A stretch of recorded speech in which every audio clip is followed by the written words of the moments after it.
Eastern refinery limited বাংলাদেশের জ্বালানি নিরাপত্তার পথিকৃৎ। ইস্টার্ন রিফাইনারি লিমিটেড এটি বাংলাদেশের প্রথম এবং এখন পর্যন্ত একমাত্র রাষ্ট্রীয় তেল শোধনাগার।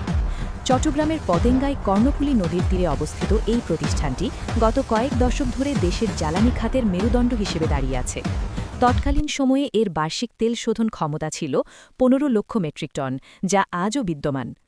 নতুন ইউনিটটি চালু হলে দেশের তেল শোধন ক্ষমতা বার্ষিক ১৫ লক্ষ মেট্রিক টন থেকে বেড়ে ৪৫ লক্ষ মেট্রিক টনে উন্নীত হবে।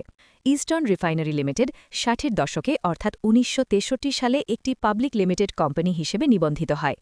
১৯৬৮ সালে এটি বাণিজ্যিকভাবে তেল শোধন প্রক্রিয়া শুরু করে। এরপর স্বাধীনতার পর ১৯৭২ সালে বাংলাদেশ সরকার এটি অধিগ্রহণ করে। বর্তমানে এটি বাংলাদেশ পেট্রোলিয়াম কর্পোরেশনের একটি গর্বিত অঙ্গ প্রতিষ্ঠান। ইস্টার্ন রিফাইনারি মূলত বিদেশ থেকে আমদানিকৃত ক্রুড অয়েল বা অপরিশোধিত তেল প্রক্রিয়াজাত করে ব্যবহারযোগ্য জ্বালানিতে রূপান্তর করে। বর্তমানে এই শোধনাগারটির বার্ষিক ১৫ লক্ষ মেট্রিক টন তেল শোধনের সক্ষমতা রয়েছে। এখানে তেল শোধনের মাধ্যমে প্রায় ১৬ ধরনের পেট্রোলিয়াম পণ্য তৈরি করা হয়। সরাসরি পরিশোধিত তেল আমদানির চেয়ে অপরিশোধিত তেল এনে দেশে শোধন করা অনেক বেশি সাশ্রয়ী। এতে সাশ্রয় হয় প্রচুর বৈদেশিক মুদ্রা।